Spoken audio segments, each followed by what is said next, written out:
Acts 18. Paul left Athens and went to Corinth, where he met Aquila, a Jewish man from Pontus. Not long before this, Aquila had come from Italy with his wife Priscilla, because Emperor Claudius had ordered all the Jewish people to leave Rome. Paul went to see Aquila and Priscilla and found out that they were tent makers. Paul was a tent maker too, so he stayed with them and they worked together. Every Sabbath, Paul went to the Jewish meeting place. He spoke to Jews and Gentiles and tried to win them over. But after Silas and Timothy came from Macedonia, he spent all his time preaching to the Jews about Jesus, the Messiah. Finally, they turned against him and insulted him. So he shook the dust from his clothes and told them, "Whatever happens to you will be your own fault. I am not to blame. From now on I am going to preach to the Gentiles."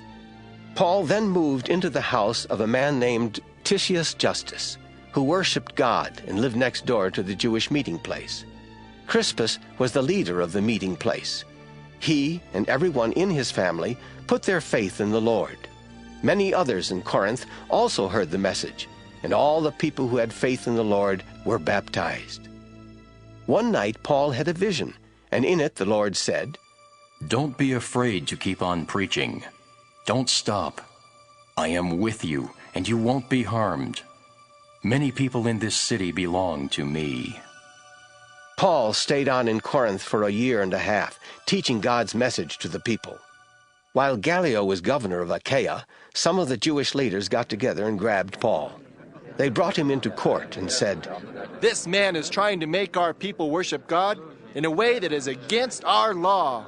Even before Paul could speak, Gallio said, "If you were charging this man with a crime or some other wrong, I would have to listen to you.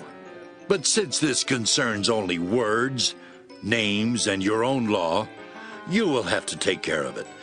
I refuse to judge such matters." Then he sent them all out of the court.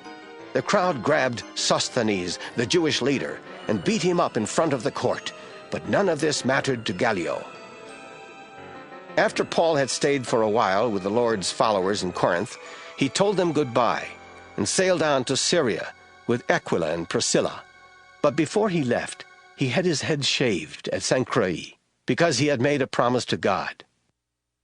The three of them arrived in Ephesus, where Paul left Priscilla and Aquila.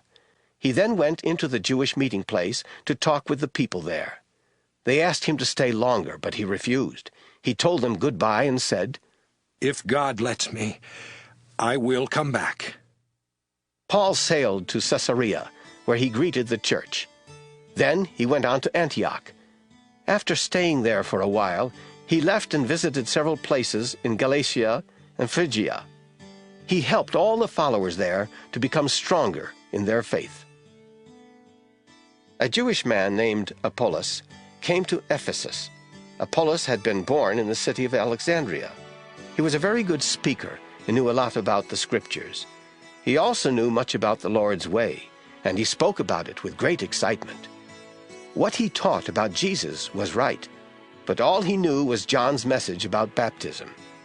Apollos started speaking bravely in the Jewish meeting place. But when Priscilla and Aquila heard him, they took him to their home and helped him understand God's way even better. Apollos decided to travel through Achaia, so the Lord's followers wrote letters and encouraged the followers there to welcome him. After Apollos arrived in Achaia, he was a great help to everyone who had put their faith in the Lord Jesus because of God's kindness.